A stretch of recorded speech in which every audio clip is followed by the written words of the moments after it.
ते खेळाडू ज्यांनी प्राण्यांच्या कल्याणाचा मार्ग निवडला. डॉक्टर पुण्यमूर्ती नटेसन, पद्मश्री 2026.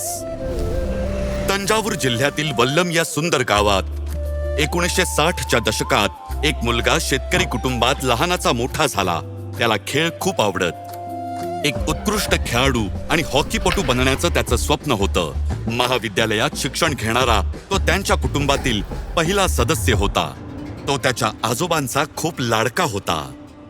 जेव्हा मी कॉलेजसाठी आशीर्वाद घ्यायला आजोबांकडे गेलो तेव्हा ते म्हणाले, शेतकऱ्यांना मदत होईल असं काहीतरी शिक. तो माझ्या आयुष्यातील एक महत्वाचा टप्पा होता. त्यावेळी मला फक्त BSc ॲग्रिकल्चर बद्दल माहिती होती. मला वेटरनरी सायन्स बद्दल माहिती नव्हती. माझा मित्र आणि वर्गमित्र वीर पांडियन याने मला वेटरनरी सायन्सची ओळख करून दिली. 70च्या दशकाच्या मध्यातील तरुण पुण्यमूर्ती मद्रास वेटरनरी कॉलेजमध्ये पोहोचले. ते फक्त अभ्यासातच हुशार नव्हते, तर सलग 2 वर्ष कॉलेज ॲथलेटिक्स चॅम्पियन सुद्धा होते. काही वर्षांनंतर ते इरोड येथील कृषी विज्ञान केंद्रात कार्यरत झाले. तेथील एका घटनेने त्यांच्या विचारांना नवी दिशा दिली. मी इरोड मधील एका जोडप्याने चालवलेल्या पोल्ट्री फार्मला भेट दिली. कोंबड्या निरोगी दिसत होत्या आणि व्यवस्थित खात होत्या, तरी त्या अंडी घालू शकत नव्हत्या. नोंदीवरून असं दिसून आलं की कॉक्सिडिओसिस, एक परजीवी रोग, यावर उपचार म्हणून त्यांना 10 आठवडे सल्फोनामाइड देण्यात आलं होतं. याचा त्यांच्या प्रजनन क्षमतेवर दीर्घकालीन परिणाम झाला होता आणि त्या अंडी घालू शकत नव्हत्या.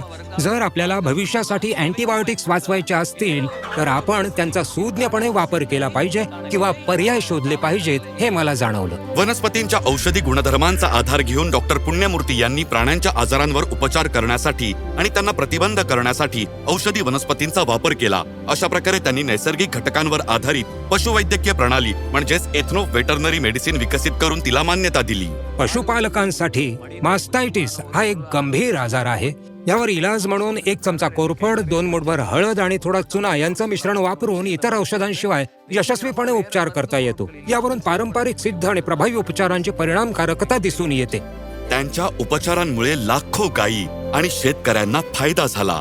त्यांनी प्राण्यांच्या 34 आजारांवर 5 सोपे उपचार विकसित केले.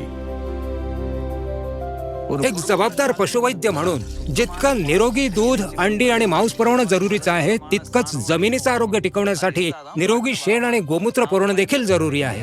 भविष्यासाठी अँटीबायोटिक्स जतन करणं देखील अत्यंत महत्वाचं आहे, जे एथनो वेटरनरी चिकित्सेद्वारे करत आहोत. डॉक्टर पुण्यमूर्ती यांचं सर्व संशोधन सर्वांसाठी विनामूल्य आहे.